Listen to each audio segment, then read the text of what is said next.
From ABC News, this is World News This Morning. Now from our world headquarters in New York, here's David Muir. We've all had one of those people in our lives, particularly at work perhaps, people we just can't seem to get along with. So joining us now from Washington, Arnold Sano, the co-author of Get Along with Anyone, Anytime, Anywhere, 8 Keys to Creating Enduring Connections. Arnold, great to have you on the program. It's nice to be here. You talk about building trust, building relationships, but what do you look for in trying to do that? Well, there's 3 things into building trust and building relationships, and the key is anytime you have a meeting or a transaction or meet with somebody, an impression is formed, and that impression can be positive or negative. It can help or hinder, or it can make or break a situation. And what we're trying to do today is to make those positive, memorable, and special with everyone you meet. You also talk about rudeness a lot in your book, and there have been articles done on this, how Americans have become more and more rude through the years.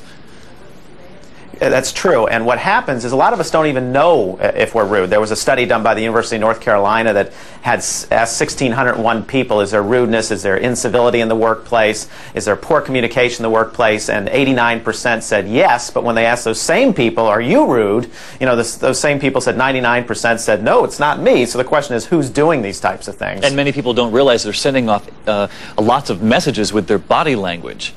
Exactly, and you know, they're not smiling, they're not being open, they're not focusing on somebody, you know, they're getting into somebody's space, they're not nodding. These are things that constantly show that you do care about the other person, and that and shows your trust in a way too. I know a lot of people are so fearful of public speaking, and yet you say this has a lot to do with how to get along with everyone.